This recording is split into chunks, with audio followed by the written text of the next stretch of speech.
First of all, Dr. William Berk, thank you for joining me today. Thank you so much for having me. For sure, man.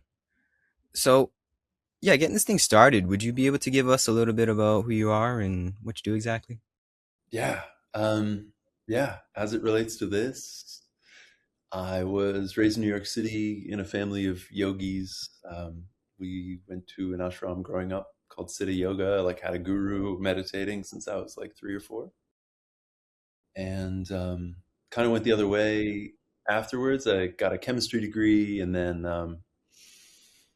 did pharmaceutical development, neuropharmaceutical and electrophysiology work before medical school, and then I'm now an ER doctor. I've been working in New York City as an ER doctor for about 10 years.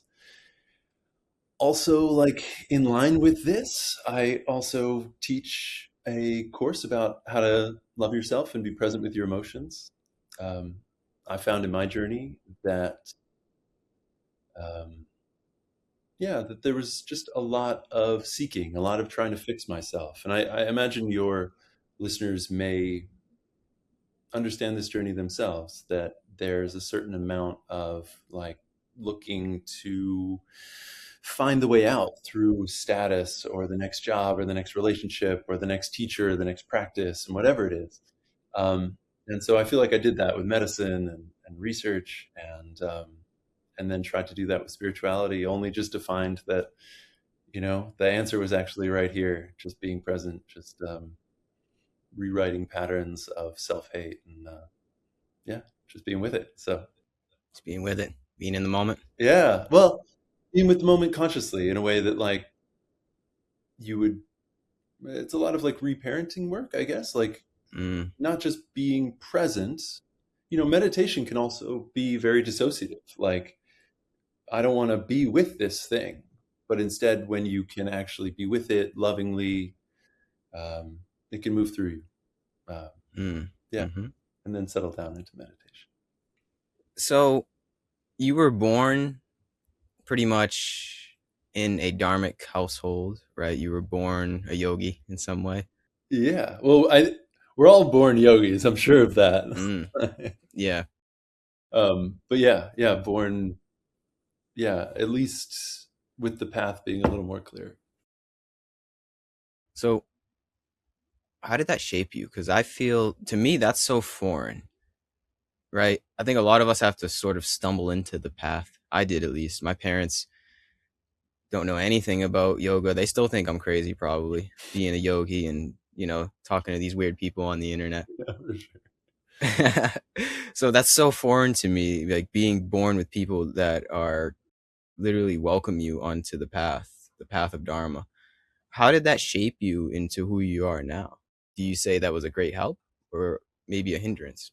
Oh, it's interesting. Kids are always going to go the other way, right? So, Yeah, exactly. Hmm. once I had the ability to discern what this was, I feel like I kind of went the other direction. Um, as I said, I did chemistry and medicine, and kind of went the other way. I would always meditate in times of stress or if I got in trouble. Um, but yeah, I didn't really come back to it until 2021, when I was a doctor and after COVID, and I was just so deeply burnt out, uh, that I was like, okay, yeah, maybe I've been pushing this I don't know, the American dream, or thinking that I could find my way out materially. Uh, Mm. but it was nice to have a little bit of that back in the memory.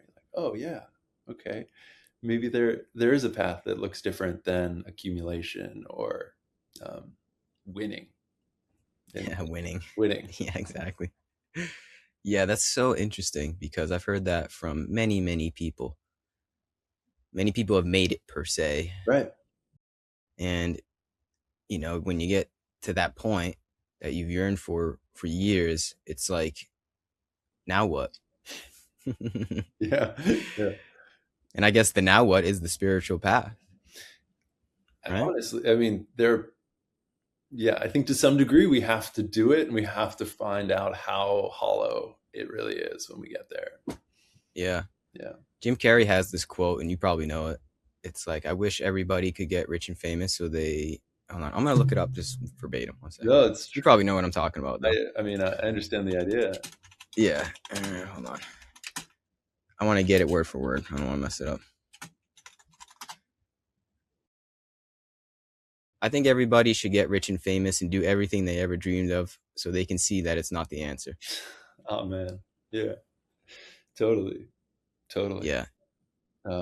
Yeah, and I think I was really lucky, in terms of medical school, and then you get the next thing and the next thing, and you're like, how many times am I going to get the next thing and still be deeply unhappy? Uh, Mm, yeah, and I was really lucky to find that. I think too, because a lot of people yeah. think that it's around the next corner, and when you're Mm-hmm. moving, you never just sit with what is. Mm. Now, how has your spiritual inclinations affected your work? Do you feel as though you're more patient and more compassionate? Yeah, it's so cool. Um, yeah, but the compassion is like, hmm, how do you put this? Um, like my practice right now is just loving what is. And so whatever I can love internally is also what I can love externally. So it's made me more compassionate, I guess, in that like I love you no matter the tantrum you're throwing, or no matter like kind of how like ugly or raw this is. Mm-hmm. I do my best to love that, but also like the emergency room is an amazing place to get triggered. It's like, Yeah. yeah, like people are doing horrendous shit. Um, can I swear? Yeah. Yeah. Say whatever you want. All right. People are doing horrible things. Like, yeah, I used to work at the receiving hospital for Bellevue, which is the big prison system or it's the big jail system in the city. And Mm-hmm. yeah, I mean, people were tough to love.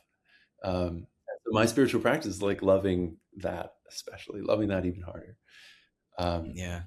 yeah, and so yeah, it's amazing to be on this path and be in that setting and like love first and listen second, almost like Ooh, I get like that. trust.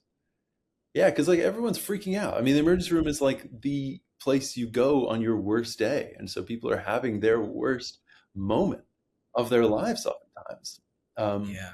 and I love getting to be that like, okay, like I hear you. I'm not trying to fix this necessarily, even like I'm just trying to be here with you in this moment and then do all I can. But Mm. often it's not for me to fix.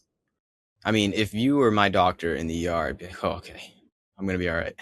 Yeah, and more than anything, it's just like I'm on your side and I'm here to be with you in it, um, Yeah. which is what people are looking for almost more than, I mean, give them the antibiotic or whatever. But it's like you want to know, Emotional support. yeah, someone's on your side. Like you've got a team. Yeah. I think in this country, at least, like it's very easy to feel like you don't have a team. Mm. Yeah, that's very powerful. Yeah, and even the people that are trying to help you in the healthcare system might not even be on your side. Who is anyone on your side? Like, I think we live in this like I need to fight for myself so that I can eke out anything that's my own. Um, Mm. yeah, and everyone's burnt out, and everyone's tired, and everyone's in their own fucking stuff, and yeah, I mean, so rare do we actually just get to be with one another fully. Yeah, right. Yeah. And being with somebody, I can imagine, or at least attempting to be there present with somebody emotionally, spiritually in the ER is such a test, right? I feel like it was part of your sadhana, right? Do you feel as though like being in that was part of your test of your resilience or your vigor or your fortitude? Test or just like sweet practice. Yeah. Yeah, that's a better word, I think. Uh, Practice. yeah. Yeah. And it still is. I work 1 week a month in the ER. Hmm. I do something that I call Doctors Within Borders, where I fly around to different hospitals that desperately, like, that really need a doctor, like right now. Oh. So right now, actually tomorrow, I fly to Wisconsin, and I work in like an ER in the middle of nowhere. I'm just the guy. Yeah, it's really fun. Yeah, and you never know what you're gonna get yourself into, right? Oh gosh, I mean, not just like in these places, but like yeah, I'm like delivering babies in the parking lot, or you know, telling people they have cancer. It's it's an Damn, incredible man. job. Yeah, Yeah. the best. It's It's unique karma, that's for sure. Unique yeah, karma in dharma. yeah. Mm. Yeah. Now, what is your background? What is your like spiritual practice, or what are the modalities? The lineages that you follow. Yeah. Yeah, that's the question. So many. Um, so yeah, as I was kind of alluding to, I did all the things. Like, I looked for my wholeness, or like love for myself, in medicine and the degrees, and then um, in drugs and sex and relationships, in gambling, in Yeah, money, the world. in the world, and then 2021, like deeply, yeah, just really struggling. Like, I can't possibly look any harder. Yeah, and then started on this, on a much deeper spiritual quest. So the original yoga that like my parents practiced was very like right hand Shaivite, non-dual, everything is God, experiencing God. And that's like finally what I'm coming around to. Like, that's really what I'm doing now, which is very like Raja, very like Jnana, Sankhya, but like with practice.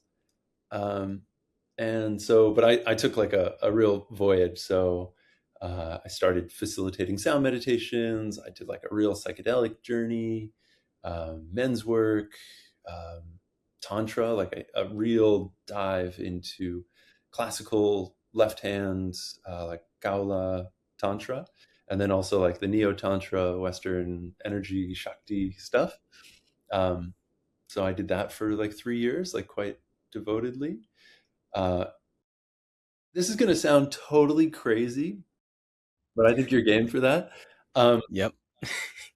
in 2024, I had to have reconstructive heart surgery, um, Huh. and I think that was like, I was just worshiping Kali like an hour a day, just like in it. And I think that was just like the effects of that stuff. So I put that away after the Mm. heart surgery. I was like, this is, Wow. I'm like begging the goddess to kill me for my, like, for my realization, right? And so ultimately it was amazing. Like, I opened my heart, literally, Hmm. figuratively. Uh, Yeah. but um, but yeah, anyway, the tantra stuff got too real. And so now I do, very, the philosophy now is like, I was doing all this stuff to move Shakti, like energy. And now the philosophy is like, Kali is dancing on Shiva, right? Have you seen these like statues? Like the classic Kali is like forearms, Yeah. like dancing Mm-hmm. on Shiva, right? And Yep. Shiva is in repose, like unflinching, just purely there. And so my philosophy now is like, come to a place of no mind, of presence, full presence, and allow Shakti to come through. Allow life to live through you in a place from no mind. Um, Allow the world to move you from this really authentic, present, unfiltered life that is you, that is like your brilliant authenticity, your perfect authenticity, and allow the world to move through you. So like working with that, that's kind of, Yeah. that's where I'm at with my spiritual practice. Mm-hmm. So it's allow the world to move through you rather than have the world move you. Ooh, well, hard to say. You are the world. I mean, it's like indistinguishable. Become Yeah. no one. Be no one so that you can be everyone. Be Mm. be fully. How do I put this? Yeah, like, don't worry that the world's not going to receive you, because you are that. And like, and if you can be with the painful bits as much, you can release them, love them, and then you can love everything. Um, yeah, and so it's just it's winding through the world without reservation, being fully alive. Mm, that's powerful. Yeah, yeah. Do you think that is the destination per se? If there is a destination, like where we're going, what we're doing this all for is to be in the world and not of it. And while we are in it, we love it. That rhyme. That was That was really good. nice. Yeah, That was off the top. I was like Swami Dr. Seuss. Um, I mean, be of the world. Fuck it. Like, get like be of the world's here for us to enjoy. But it's I think it's just be unattached. Don't let Yeah. your ego decide what you need. Allow the world to provide.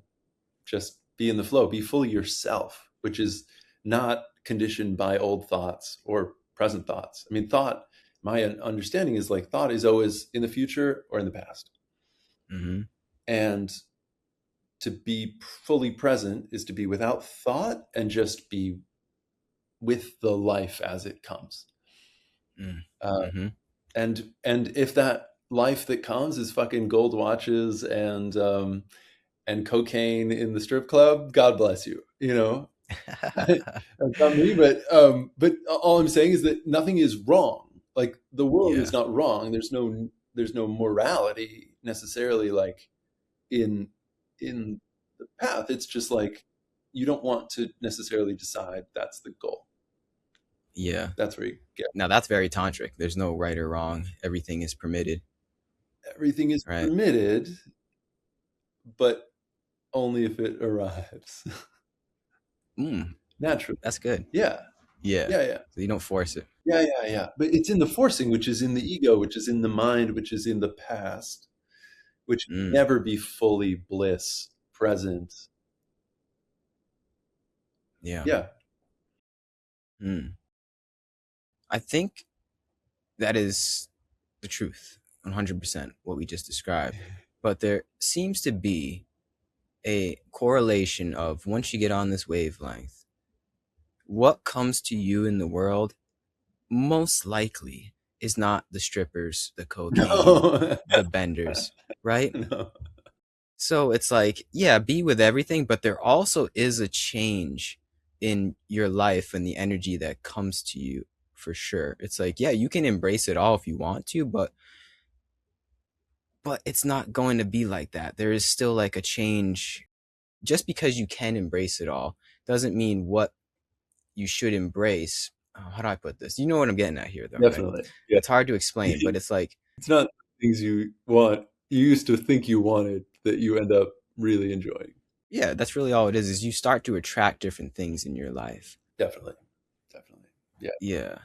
And it's really a simplification, I feel. It's like rather than adding more, rather than, all of the hedonism of the world that maybe you once yearned for, it's more like, what do I not need? Very monk like, actually, Yeah. is slowing down and realizing actually you don't need anything. But the fruits do come and go for sure because we still have karma. We still have karma to reap. So there's still stuff that comes up. But I think eventually you get to a point where it's just very simple. I'll keep it at that. Yeah. Life becomes very simple, you Yeah. know, and that's just natural as well. You don't force that. You can't force simplicity either. Well, I That's think the thing. it becomes simple because you're not like making it complicated. Like That's it. you can just be present. Yeah. I mean, if a chocolate croissant comes my way, I'm gonna mess with it. But like, yeah, I'm not looking for anything special. It's also like when you're present, like birds are amazing. Like Yeah. I'm just with these guys. They're all like going. I was out this morning. It's like these birds are all together. It's like in wild. But I don't need Yeah. anything more than that. Um, Right. yeah, it's like there's so much incredible Earth. Um, so yeah, yeah, I feel you. It's my life's become much less complicated. Yeah. You see the miracle in Yeah, existence itself. yeah, especially around relationships. Like Mm. I know who I am and I know what I need, and so I can just let you know that. And also, I know I have myself, so I don't need to act like I'm someone different. Um, Yeah, and it's like I've just found in my relationships that things have become much less complicated because I can just say, "Hey, uh, you know, I'm this is what I'm looking for. This is who I am," and leave that up to you to take that or leave that without Powerful. my attachment. Mm-hmm. Yeah. Yeah, I think that's what's really important in how we change on the spiritual path is how we relate to each other, Mm, yeah. really. Well, And it's just more loving, ideally. how we relate to ourselves ultimately, like Mm-hmm. there's a version of this that's kind of maybe nihilistic, but like you don't exist. You Mm-hmm. are just a projection of all of my histories and things that I'm placing on you. Um, and the world is only a projection of what of stuff that's happening in my brain ultimately. Um, so if I can love my stuff, then I can love you because I'm going to project generosity and kindness and beauty onto you. The beauty part's Yeah. easy in your case. Um, Thanks. but yeah, yeah. But also, like the negative stuff that I'm holding on to is going to get projected all over the world too, if that's what exists within me. Mm, that's a good point. It almost becomes quantum, right? You Yeah. almost can start to see how you're creating this entire thing for yourself, even in other people. I mean, you don't have full will over others. Like, you couldn't make me do anything I don't want to do. But definitely in your resonance, you affect me. And in my resonance, I affect you. Yeah. Oh my gosh, totally. And also, like, I can never make you do anything, but yeah, but right, but like the vibe that I'm giving to you will make you either glow or shrink. Yeah. Yeah, move in Mm-hmm. or move away. Uh, yeah, I really do believe that we create this world. I mean, that is a truism, like the collective creates this world, but like, yeah, we to a large degree are creating the world that we are in. That's a deep truth. Yeah, it's so true. Yeah, it's so true. And yeah, when people are like, you know, angry at the world, it's often just the world's going to continue to show you that thing that that it's worth being angry at, I guess. Mm-hmm. Does that make sense? It's all a mirror. It's all a mirror. There we go. There we go. So as It's all a reflection. without, yes, as above, so below. Yeah, man. Totally. Hmm. Totally. It's really like it comes down to accountability. I think you can get to a point through that simplicity that we spoke on before is accountability, or maybe the other way around Mm. is like the simplicity comes into your life because you realize the accountability that you hold for your own life. So you're like, I gotta get out of my own way. I gotta chill, you know?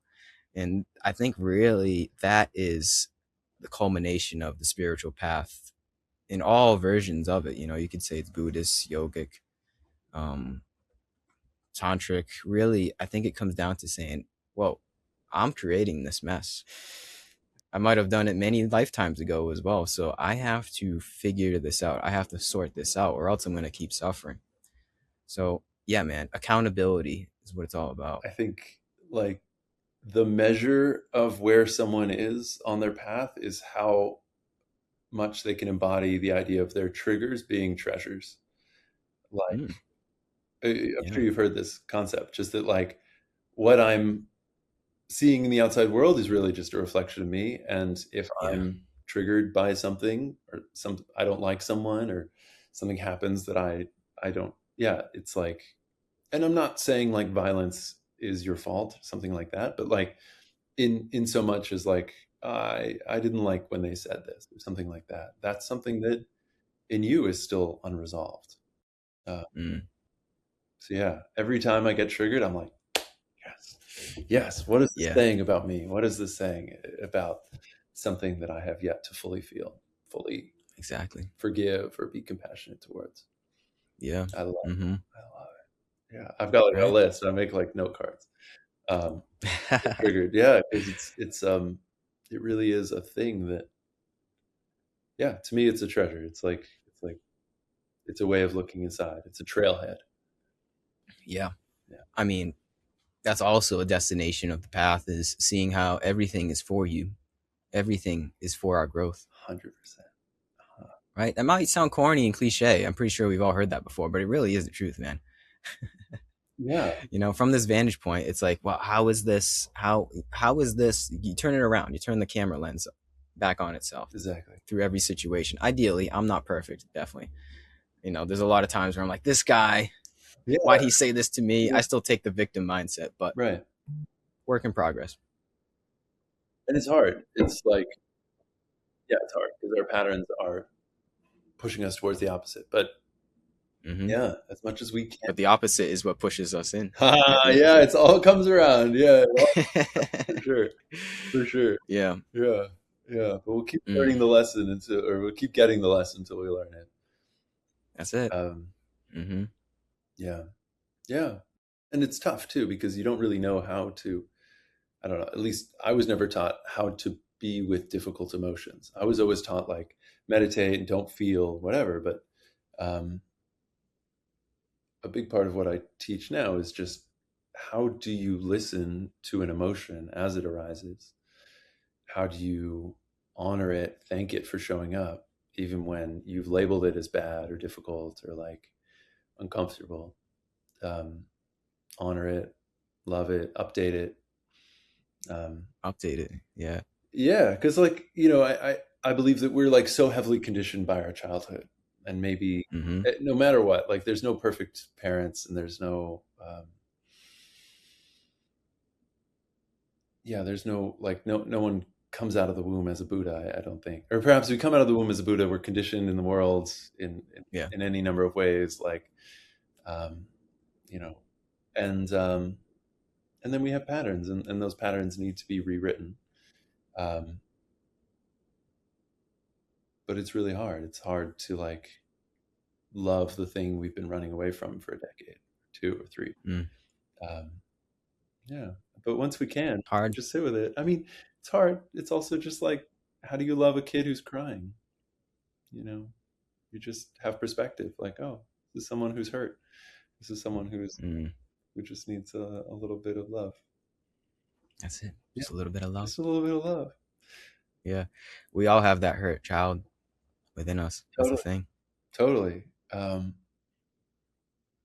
Yeah, and we label that child as wrong or bad or what have you, and Yep. then just yeah, coming back to it, coming to like, oh, that's all you are. You're not some big demon that's ruling my life. That you Yep. know, and maybe you have to get my attention in a way that uh, hasn't been like hasn't been positive or hasn't been well adjusted. Uh, Mm. for instance, like every time I feel frustrated or every time I feel like lonely or a feeling, I reach for the Ben and Jerry's, and um, and so I like hate that part of me, but then it's the only way out, and then I create this like great polarization around it. Um, but just recognizing that everyone's just there trying to do their best to take care of you. Sometimes these are like little 4 year olds who just yeah, have a tough job, and you just love them, and you listen to them, and when they come up, and then you honor them and let them go. Let them know that you don't have to go for the Ben and Jerry's every time. Mm. We can have it as a treat. Yeah. Yeah. Yeah, It's like, okay, if you do go for the Ben and Jerry's or whatever vice comes up, it's okay. It's okay. But ideally, don't go for the Ben and Jerry's every time, right? You're balancing forgiveness, humility, but also not neglecting the um, idea of growth and changing one's ways. well, it's like what what are we trying to run away from, or what are we covering up Hmm. by doing that knee jerk action, Yeah. being with that? And then if we want to have Ben and Jerry's, amazing, but it's not as a distraction. It's out of a pleasure, out of a joy. Yeah. It's Big difference there. it's a huge difference. Yeah, yeah. Because the if it's out of a distraction, it's just gonna perpetuate a cycle, and then it's gonna come back. Mm. Um, I feel that. yeah, yeah. So I have a rule in myself. I set if I want to do something that has in the past been like maladaptive, um, I like cigarettes or pornography or like yeah, go get a pint of Ben and Jerry's and watch television, um, text your ex, any of these things that like are for sure not helpful, and you know that. Mm-hmm. I have a 5 minute timer. Here we go. I got my green 5 minute timer. I set the timer, and then I sit with the emotion that I'm trying to actually run away from by going into that action. Oh. And I feel it, like I really let it fucking go. Like if it Mm. needs to like punch some stuff, I go with the pillow on the bed or like yeah, whatever it is, whatever that feeling, I really sit with it. Yeah. And then after, if it's like you want to go do those things, yeah, yeah, go for it. Um, Mm. but it's not out of running away. It's not out of distraction, That's so wise. bro. It's only because I Seriously. messed up 1,000 times. Yeah. I feel you, man. Yeah. That's so wise, though. It goes from reacting immaturely to responding maturely. Yeah, That's how we change our ways. yeah, and maybe after those 5 minutes, the thing is like, I still want it. It's like, okay, Mm. at least you were heard. At least you were Mm. felt. Yeah. Yeah, at least you recognize. That's half the battle. Oh my gosh. I think that's 99% of the battle. I think Yeah. 99% Becoming of the aware. time, if you are aware and you're not blended with this thing, like it's not, you don't, it's all just like, I am experience anger. I am not angry. Mm. Just that Mm-hmm. distinction where you become a little bit more the witness, everything dissolves. It's like, That's it. it's true. Yeah. Mm. Yeah. It's so simple, and we're explaining it here now. And I'm like, yeah, of course. 100%. But then, Satan comes in and tempts me. No, no Satan, no Satan. No, no, no. No, I'm these are just just saying. things that are trying to help. No, I like Yeah, totally. I guess. Like, Yeah. it's the only thing I'm going to take a stand on. Like, there are no demons. There are no like, the demon of lust is like no. It's just a pattern that you use.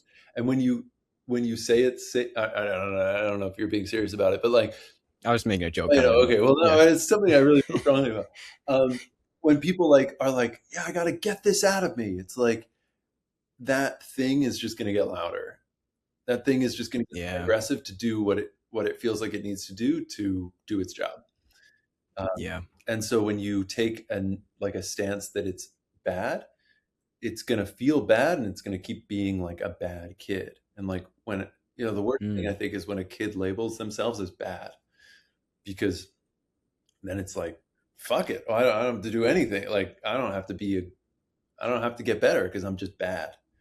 Um, but I run into this a lot with the work that I do. Like people have really like labeled these things as evil, get them out, exercise them or whatever. But Mm. when you can meet them with compassion, that's when it dissolves. So, That's a good point. yeah. Yeah. Hmm. Yeah, because if you do label something as bad or the devil or you got demons, then it doesn't really help you work through it. No. It's just repression. Yeah. Yeah. And we know like hate breeds hate. Fighting war breeds fighting and war. Yeah. There's no end to that. Um, but there is, I mean, and yeah, love turns that soil. So That's what I was gonna say. The only way is love, man. yeah, yeah. It really I mean, is. really, really, it Yeah. starts with ourselves. It starts, Amen. yeah, yeah, You're a cool guy. yeah. You too, I'm glad we got to meet, William. dude. Damn. Yeah, I don't even know what to say from here. I mean, do you have anything off the top of your head you want to riff off? we're moving to freaking India, baby. Okay, I didn't know if you wanted to bring that Well, up. let's do it. Let's do it. So what's that about? What Yeah, was there a calling for you to go there? What are you going there for? Let's get into that. yeah. Let's do it. I want to destroy my identity. Oh. I want to destroy I want to dissolve. I want to like put in the crucible who I think I am or who I think I need to be, or like all the past structures that have kept me locked into um yeah, into these concepts of like of who I imagine myself to be. Mm, Because real freedom comes when you just are, right? Just allow life to move through you. And so, yeah, and so I'm giving up my jobs. I was well, I'm giving up the doctor thing for the time being. Um, I'm giving up. I was a clinician at a psychedelic clinic here in New York, and giving that up. And I run a course called the Human Curriculum. I'm going to do that from India. It's just once a week. Um, okay. and yeah, and I'm going to go like wander the desert in Rajasthan um, with a friend, teacher, and just doing, stop being, Mm, stop being the guy who needs to respond to your email in 24 hours or less. You know, mm-hmm, stop. You know, whatever. All of these like these layers of me that I built to maybe accomplish some goal. You know, I thought through, I managed, I conceptualized so that I could do something. And so, yeah, so mm. I'm getting out full send to becoming no one. No more William Burke. I mean, you like you gotta, No more Dr. William Burke. yeah. I mean, I don't know. I'll still be a doctor. It's funny. It's I have a crazy story. Hmm. I I I made this realization that I was gonna have to move, get out of my life in order to rebuild my life, like all of my life. Um, and so I was like kicking around the park. It was like, oh, I think I became a doctor to become a wizard, and now I have to stop being a doctor in order to be the wizard that I wanted to be.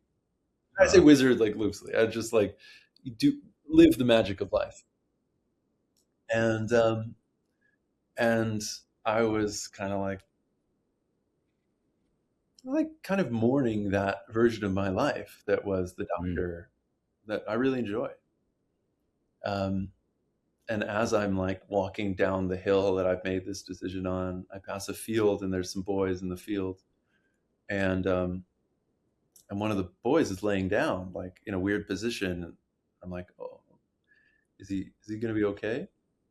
So I stand there for a bit, like he's either going to get up or he's not, and he doesn't. And so I like kind of march over there, like, hey, I'm William Burke, I'm an ER doctor, and this kid has just like broken his arm in a like I don't know. I guess looking back at the X-ray, it was like 8 or 9 fractures and a distal dislocation.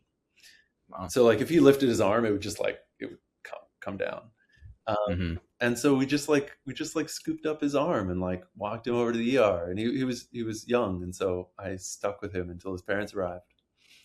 Um, and it was so beautiful. It was like just the whole time, everyone's like, "And who are you, random guy?" I'm like, "I'm William Burke. I'm an ER doctor. I'm just coming through." No, yeah, I just found him in Hmm. the park. Um, and so we like, I just like took this kid through this whole thing, and it was so good. And it was so like, man, it was really.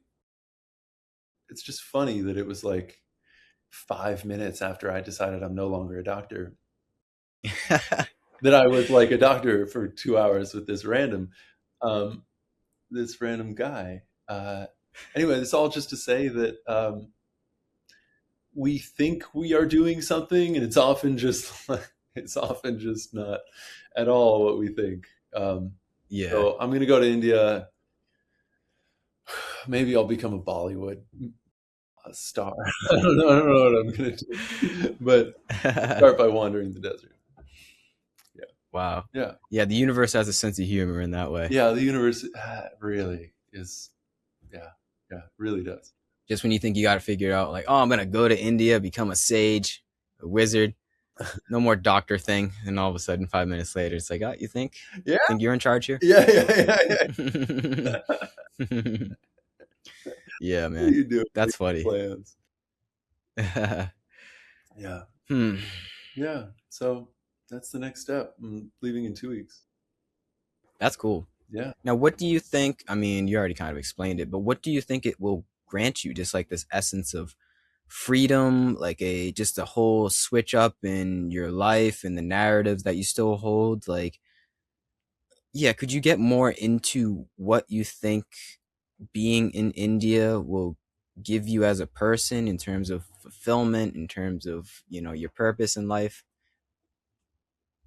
What do you think you're going there for ultimately? Yeah. What do you think? Yeah. What do you feel maybe?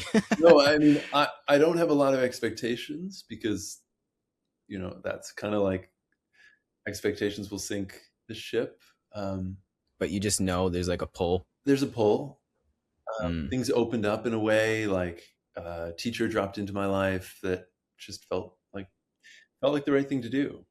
Um, mm, and then who knows what comes through when you no longer are performing for yourself or others? Who knows what comes through uh, when you don't have to wake up and be some prepared version or some habitual version of yourself?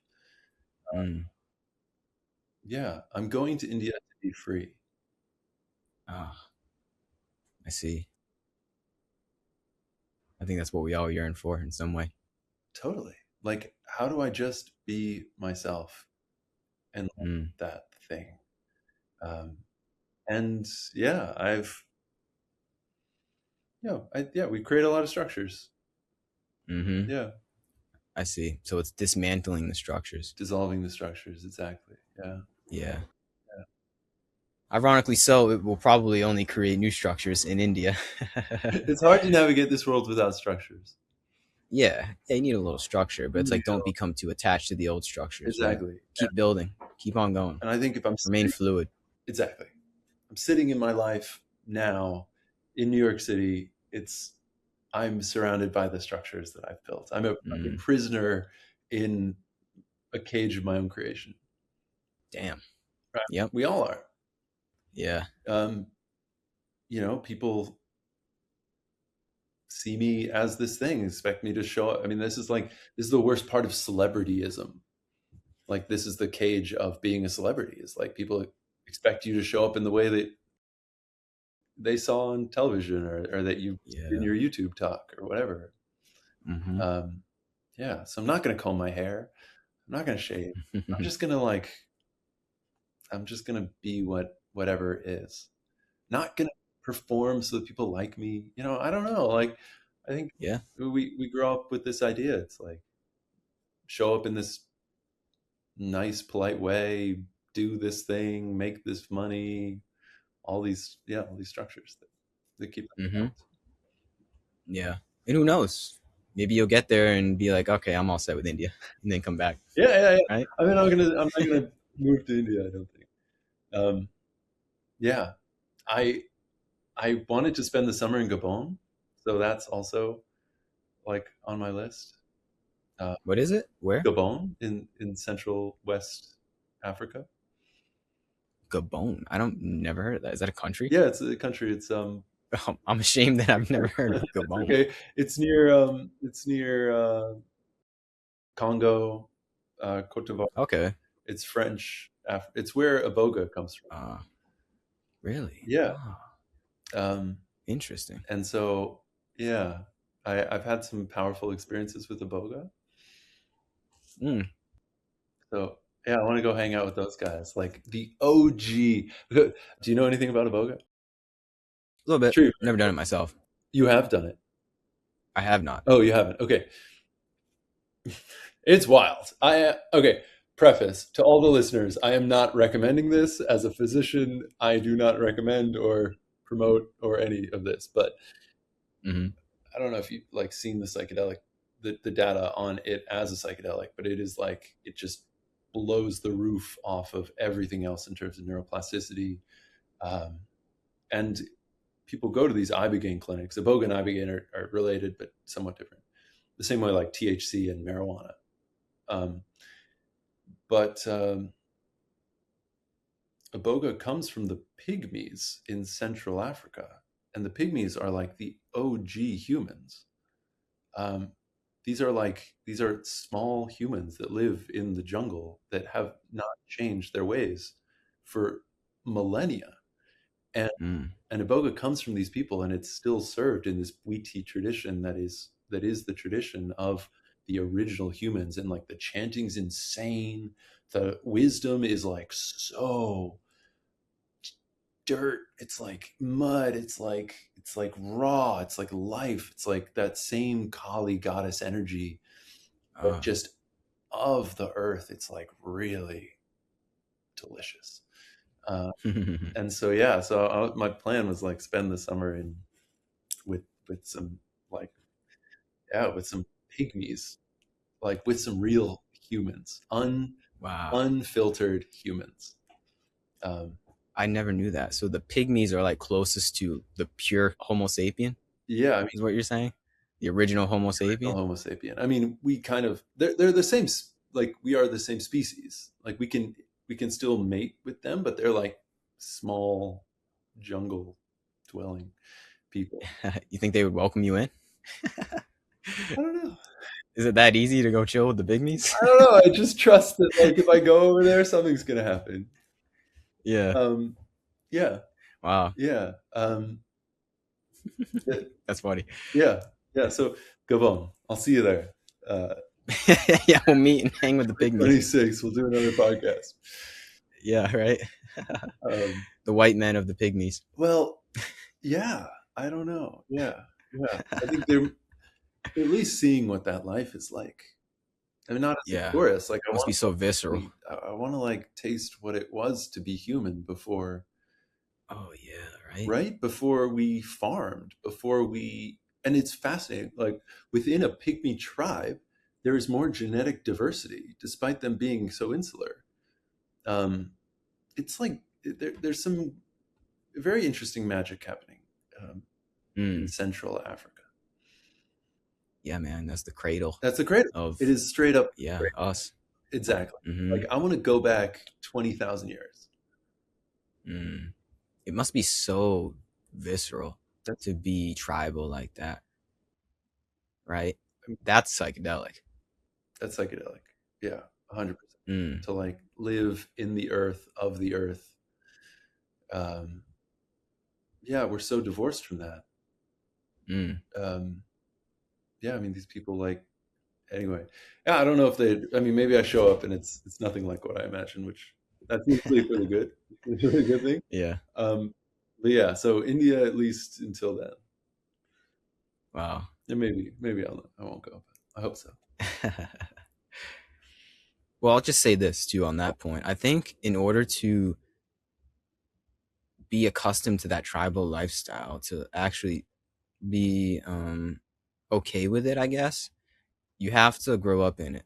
I don't know if we could just move there and be okay with it. It would probably be cool for like a week or two, and then we're like, all right, I'm going back to New York. I'm going back to my heated apartment with my hot water showers, my comfy bed. There's no bugs. We're so far detached from that lifestyle. I feel like it would be cool as like a vacation, I guess, as like a learning experience, but actually living that, I don't know. I don't I know. don't For know me either. personally, I don't know. Yeah, I mean, I love my French bakery that's downstairs. Yeah, Uh, exactly. They don't but got those in Africa. Well, am maybe I they do, but attached? They may, but yeah. am I attached to it? I don't know. Mm, Yeah, and what an mm, interesting meditation it would be to like to be in it and just see yeah. what happens. Yeah. Yep. Um, but yeah, it's probably not like where I'm gonna settle down. Yeah. Yeah. Settle down, have a family with the pygmies. Dang it, dude, that would be a story. The pygmy king. No, no, they. I That's mean, funny. they're. I believe that they have like wisdom that we couldn't possibly have. Yeah, right. Yeah, People that are of the earth. Hmm.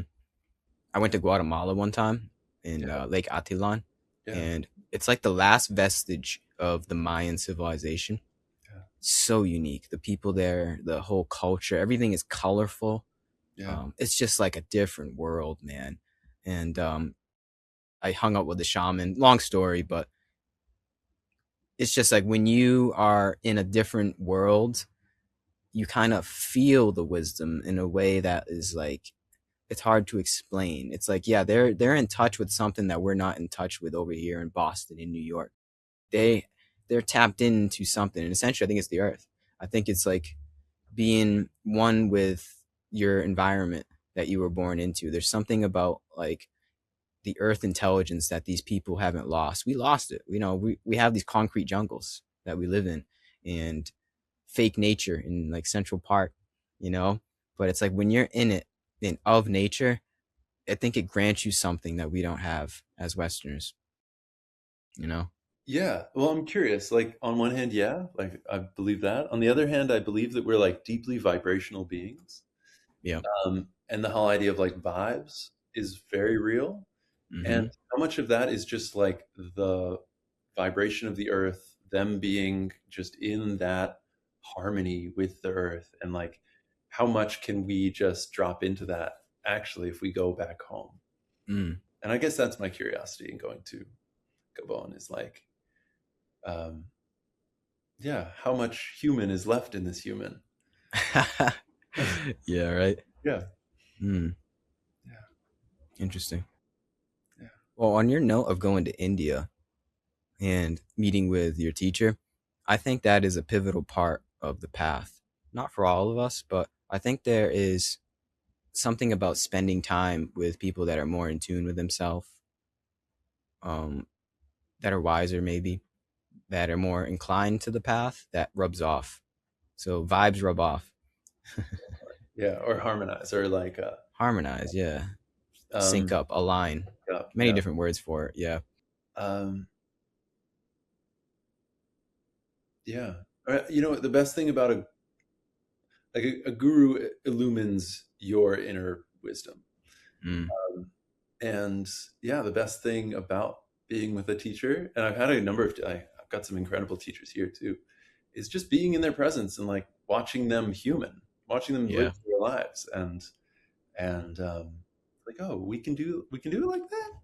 We can live by the seat of our pants and be in joy and skip through the world. Um, Yeah. yeah, I'm excited. I someone yesterday actually pointed out like I'm doing the Ram Dass arc. Yeah. Yeah. Yeah, pretty much. Yeah, exactly. So yeah, so I got to go to India. A lot of people have had that arc. Well, it's the doctor to the psychedelic facilitator Yeah. to the India. Not to say that I'm anything like the guy, but yeah, we're trying. Third Do you leg. like Ramdas? Oh, who doesn't like Ram Dass? Don't trust anyone that doesn't like Yeah, Ramdas. exactly. Yes, exactly. I Yeah. had to ask. Yeah, Ramdas is up there for me too because he is so human. That's what I love about him is he's so tender and he doesn't take himself so seriously, but he's also very serious in the path as well. So he has this balance between humility and also wisdom.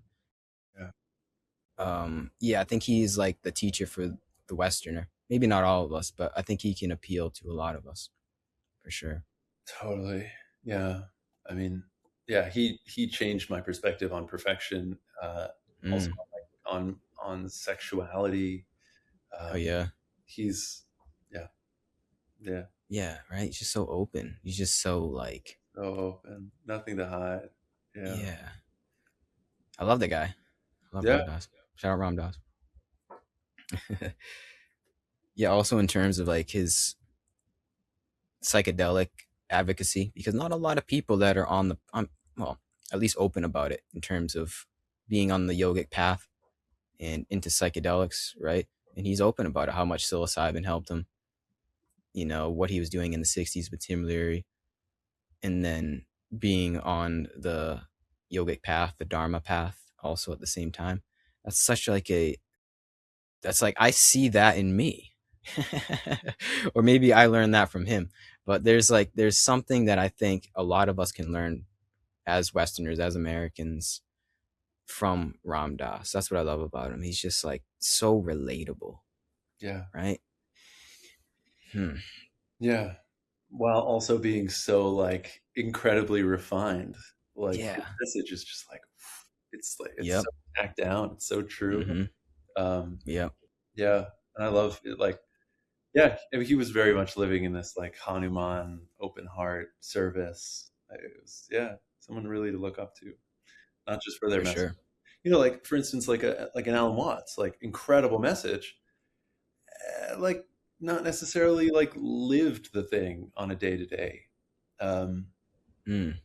Yeah, like a Chogan Trumpa. Like I love these like Oh, crazy wisdom teachers, yeah. uh, but yeah, like Ram Dass, like really, you could feel like okay, and no matter when you saw Ram Dass, he was probably just still like glowing Ram Dass. Mm. Versus some of these other teachers, it's like okay, what? Yeah, maybe that's not always the case. Hmm. Although maybe there's some wisdom there too. Maybe there's like Definitely. yeah, Yeah, I think it just comes down to relatability, mm, right? Like a good teacher you can relate to, yeah, yeah. Good teacher you can relate to. or at least a teacher that works for you.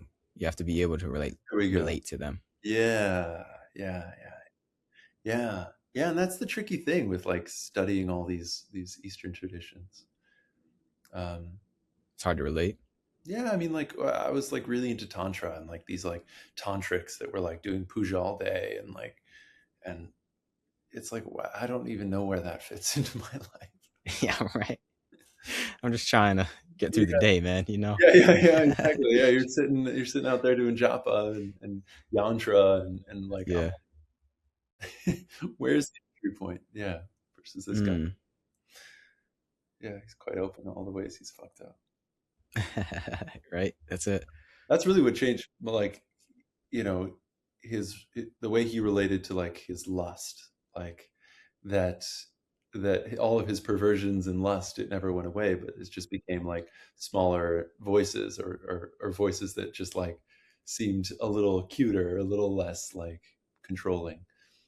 Yeah. Which is, yeah, he never made pretense that he had ever conquered anything, but just changed his relationship to it. Yeah, exactly. There's a point in one of his stories where he literally says that. He said he did all of the things. He went to India, all of the practices, modalities, and things of that nature. And he said, I don't think one of my neurotic patterns has changed. Exactly. Yeah, yeah, yeah. There's some smaller neuroses. Yeah. Yeah. Um, yeah. Yeah, man. That's true for all of us. I mean, I'm still, I've been on the path for a few years now. And that's the thing. It's like I still have neurotic patterns. I still have things. I still have vices, but it's how we relate to them that is completely different. We don't That's, see them as the demon anymore. there we go. I was about to say, yeah, exactly. Yeah. Right. And they're not. They're just like little parts of us that are looking to help in the way that they know. Mm, Yeah. amen. Yeah. Amen to that, man. Good stuff. Good How much stuff. time do you have, by the way? I mean, I'm chilling. I Okay. don't do anything until yeah, yeah. I'm Just hanging. figured I'd ask. I want to ask you about psychedelics All right. because Let's get into you it. seem to be open about it, and they've helped me tremendously. They've helped, many, many people. Would you be able to get into how you sought after psychedelics, what they've done for you? What has psychedelia done for Dr. William Berk? Yeah. Let's not doctor this situation. Okay, Uh, William. no, it's such a tricky thing. Like, what's medical advice and what's Oh, I see. Yeah. Okay. yeah, Well, I'll do a disclaimer, not medical advice. not medical advice, please.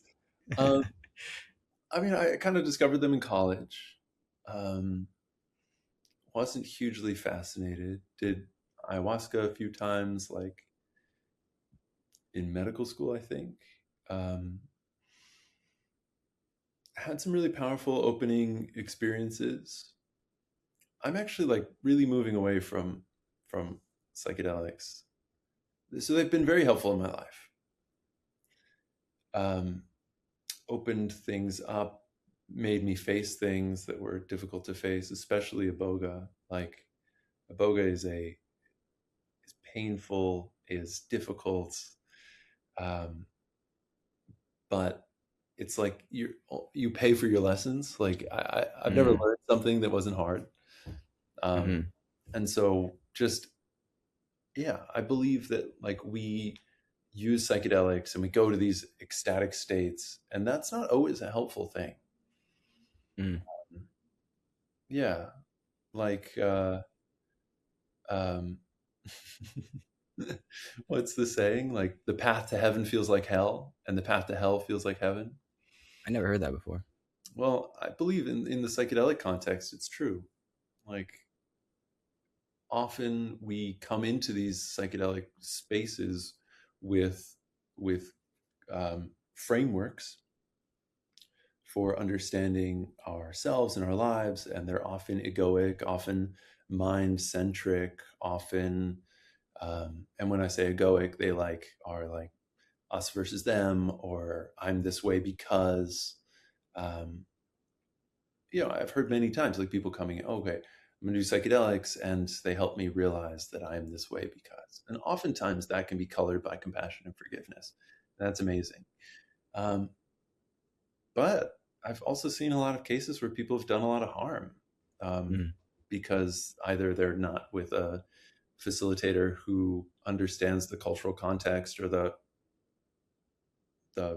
thought context, the matrix that they're coming in with.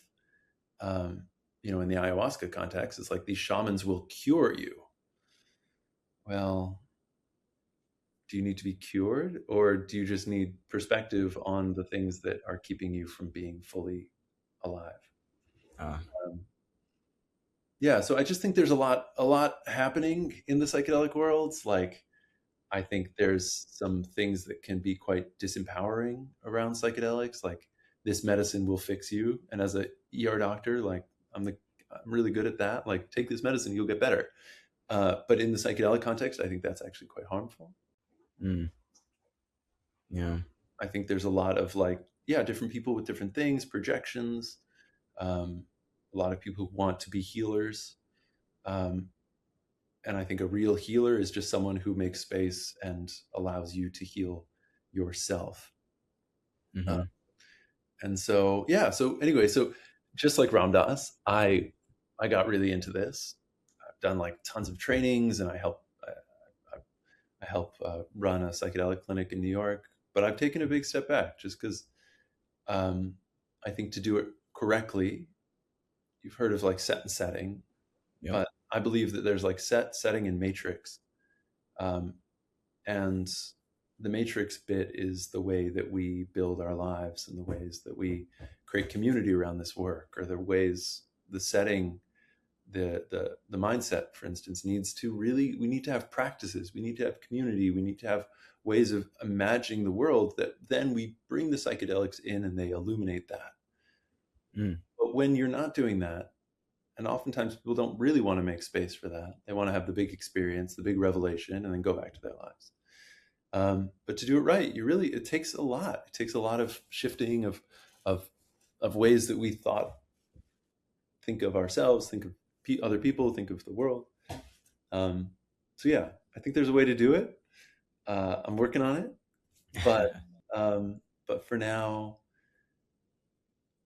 I just see it's like it's amplifying things in people's lives that don't need to be amplified, Mm. and can often get people more lost in the maze. Mm. Yeah. Well Yeah, spoken. Yeah, there's no cookie cutter, just take this mushroom and you'll be okay prescription when it comes to but psychedelics. psychedelic science is kind of, or some psychedelic science is based on that concept. Like, Mm-hmm. look at the ketamine data, for instance, or the way, even the way the ketamine is being facilitated. It's like, have this ego dissolving experience, and then we'll talk to you later. Like, oftentimes they're not even done with integration and preparation.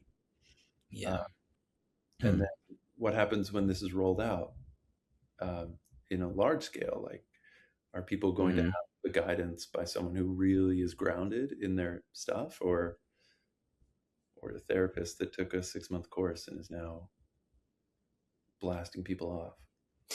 Yeah. Yeah. Yeah, I mean, I don't know. And trust me, I'm an advocate for psychedelics. They've helped me so much. But Likewise, I mean, ultimately, me too. But right, but I don't know if at a large scale it could work like alcohol or like marijuana. I don't think it's supposed to be like that. So think about in terms of, the tribal setting and where we came from, where psychedelics used to come from. It was like a sacrament. It was like almost like secret societies, like the Eleusinian mysteries, right? You would have to be in a group that was prepared to take a journey. It's something extremely powerful. It's more than just take this. Here, you'll feel better. I mean, okay, there's a Hmm. let's say in the shamanistic context, like the shaman was your uncle, or the shaman was someone has known you since you were born. Like they know Yeah, what you're going through, they know what you're like, and you take the thing, and then like they continue to be with you for years. that's a Like good it's point. not you're going anywhere, and so this person can help guide you, and they know what you're going through and all that stuff. But the like going down to Peru and taking thing and then leaving 2 days later, um, you're on your own. You're still on your own. I mean, furthermore, like, I mean, I don't want to like wipe the veil of ayahuasca, but um, traditionally, the way it was done was the shaman would take it and then tell you what was going on. Like, it was never something that people other than the shaman would take. Like this whole group ayahuasca ceremony thing, that's a brand new Western modality. I never That's heard that before. that's not a yeah, I like it. So yes, um, classically, it's the shaman that takes it and then gives you a prescription uh, Oh, about you your got it life. completely backwards. Yeah, and now everyone takes it. Everyone's their own shaman without any shaman training. Like, Yeah. and yeah, I mean, I feel this way even more so with 5-MeO DMT. People are blasting off into complete dissolution and then just like coming back, and it's like and they they don't even get a day of integration before they're off. Like it's Right back to work on Monday. exactly. I mean, people do it because they can go back to work on Monday. Yeah, you do it on your lunch break. Yeah, I mean, really, that you can. I mean, you can't. You shouldn't. Kids at home, but But you but could. but you could, and people do. Now I know people Yeah. who have done that. Wow. I mean, the ketamine thing. Like, I was facilitating ketamine for big groups, like on a weekday night. I mean, because you can go back to work the next day, Yeah.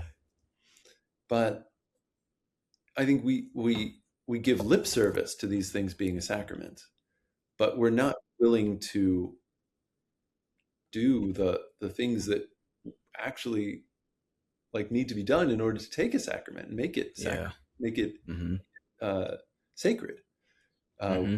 like, what does it mean to do months of purification, of preparation to integrate it into our lives and to make that part of our sadhana? Mm. It's a, it's not, it's not a anyway. It's not the way that these things are generally facilitated now. We Yeah. fitting them into our Western model, right? It's like we're fitting them into the same model that says, take this pill and you'll be better. Yeah. Exactly. And maybe we get an incredible insight. Um, but I think what's more powerful is living incredibly. Mm. Like, I just like to go back to what we were saying before. Like, how do you live correctly? And that's by like just allowing life to live through you. Like, all the great insights in the world are not gonna like that's just going to be like, okay, now I have to do this, or like I have to create this different way of being, or it's it's all just Yep. ego doing mind stuff. Yeah. You always come back down. That's You the always thing. come back down. Yeah, and I've seen people who've done like 1,000 ceremonies. I've known people who've done like 700 ayahuasca ceremonies. That's crazy, man. Yeah, it's insane, but like they're not all that better for it. So Yeah. everyone at home who loves this stuff, I'm always getting myself in trouble with these hot takes. um I don't think it's that hot. Okay, all right, thank you. But I just feel like all this work can be done without psychedelics. I agree. Hmm. That's all I'm saying. And maybe it's not as much fun. Maybe it's not as big rainbow whatever, but unless you really know what you're doing, getting to the core of the stuff, meeting yourself in those difficult parts, every ceremony will just be another thing to fix you. Hmm. Um, and ultimately, you don't need to be fixed. You need to be loved exactly how you are. Yep. Yeah. Amen. Yeah. Yeah. Or else you'll do 700 ayahuasca ceremonies. Exactly. And still be searching. Yeah. Yeah. You would think by like the fifth one, you'd be like, okay, maybe this ain't it. Like, legitimately 700. Yeah. Yeah. Yeah. I Well, mean, these people are like working in ayahuasca clinics, like drinking 3 times a day, or 3 times a week, or four I times could a see if you work there, but still, I don't know. Well, I'm not judging. It's not for me. I'm just say that. week. Right. But if you don't get a message by the 100th, I was like, come on, man. maybe try a different. Yeah, Mm. That's what's funny though, is because we've both been through it. We've both taken ample amount of psychedelics, and now we've come to a point where we say, well, maybe I didn't need to. But it's like we had to take the psychedelics in order to realize we didn't need the psychedelics in the first place. that's true. Back to Jim Carrey. I hope everyone Mm. gets to be famous so they realize that being famous is not that great. Yeah. Yeah, maybe that's true. Maybe that's like part of the path. Um, Yep. I think it is. They yeah, say in Buddhism, there's one saying, I mean, I'm not going to quote it verbatim, but it's really like at the end of the path, you even have to let go of the Dharma. You even have to let go of Buddha. You well, have to let go of the mushrooms. that was Buddha's final teaching before he died. Was Yeah. um, let go of me. Yeah. Yeah. Um, Mm. Right. It's like, you probably heard this story before. You build a raft to get to the other side of the river, but when you're on the other side, you got to let go of the raft. yeah. Mm, Something along those lines. yeah. Yeah. Right. Hmm. Yeah. Yeah. It's true. So we're going to India to burn down the raft. That's it, man. That's it. Yeah. That's all I needed to say. That's all I needed to say. Well, I'm glad I got to speak to you before Yeah. you go on your pilgrimage. So grateful you reached out.